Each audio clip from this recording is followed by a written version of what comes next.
C'est la flamme qui enflamme sans brûler. C'est le rêve que l'on rêve sans dormir. Mon histoire, c'est l'histoire d'un amour. Pendant toute la chanson, ils se sont tus. Avec l'heure où l'on s'enlace, celle où l'on se dit adieu, avec les soirées d'angoisse et les matins merveilleux. Et tragique ou bien profonde, c'est la seule histoire du monde qui ne finira jamais, c'est l'histoire d'un amour. Ils ne se regardaient pas. Mais naïve ou bien profonde, c'est la seule histoire du monde. Notre histoire, c'est l'histoire d'un amour. La chanson s'est terminée. Ils ont repris de la distance et ils ont retraversé la salle en direction de la table.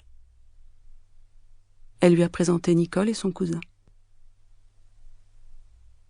Ils ont commencé à se voir. Ils allaient au cinéma, au restaurant, à des soirées dansantes. Le week-end, ils sortaient. Ils louaient une voiture et ils partaient. Les jours de semaine, il passait la chercher à son bureau, ou bien il allait chez elle. Très vite, ils se sont vus tous les jours. Elle découvrait un monde d'intimité, de paroles constantes, de questions, de réponses. La moindre impression était fouillée, personnelle et détaillée. Les détails inattendus, les mots nouveaux, les comparaisons surprenantes, inédites, à contre-courant, osées. Des idées qu'elle n'avait jamais entendu exprimer.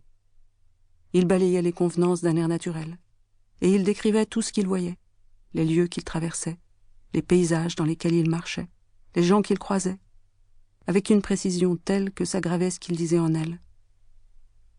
Il lui expliquait qu'il avait fait le choix de la liberté. Il ne critiquait pas la façon dont les autres vivaient, mais il s'en écartait. Certaines choses le mettaient hors de lui. D'autres qui la choquaient le faisaient rire ou l'attendrissaient. Dieu, qu'elle avait toujours pensé au-dessus d'elle, n'existait pas pour lui. La religion était faite pour les esprits faibles. À l'époque, c'était un sujet qui importait.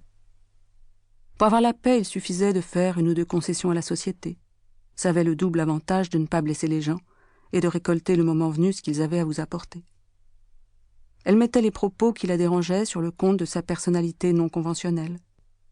Il s'arrêtait au milieu d'un sentier, la regardait et soulignait la singularité de son intelligence, en amoureux et en expert.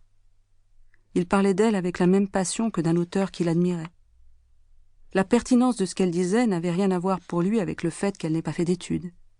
Il dressait une liste de gens instruits qui étaient des imbéciles, en dépit de leur position publique élevée. Pour la faire profiter de son expérience, il lui expliquait qu'il fallait les flatter, car pour vivre libre, il fallait être seul, et seul à savoir qu'on l'était. La radio était allumée. Tout à coup, il se mettait en colère. Il critiquait les propos qu'on y entendait. Des otages, pleurant à chaudes larmes, demandant à leur pays d'origine de les sauver. Il les méprisait de faire prévaloir l'intérêt personnel sur l'intérêt public. D'une manière générale, les sentiments collectifs le laissaient froid. Les éruptions volcaniques, les tremblements de terre qui causaient des milliers de pertes humaines. Tout ça était pris dans les statistiques. Ça ne comptait pas au titre d'information. C'était la première fois qu'elle entendait ça. Il la regardait fixement sans battre un cil, jusqu'à ce que, d'émotion, il soit obligé d'abaisser les paupières, bouleversé par son sourire. Elle avait un sourire doux, mais jamais naïf. Son visage était rayonnant, mais réservé.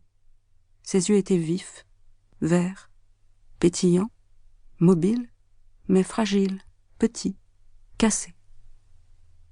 Il lui parlait de la hauteur de ses pommettes, de la franchise de ses traits, de l'élégance de ses lèvres, de ce sourire qui transformait tout, et de son cou, de ses épaules, de son ventre, de ses jambes, de la douceur de sa peau, en cherchant le mot qui collait à ce qu'il voyait.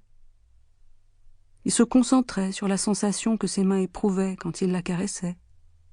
Ses doigts s'attardaient sur une zone précise pour trouver quelle matière exacte la texture de ce petit espace évoquait.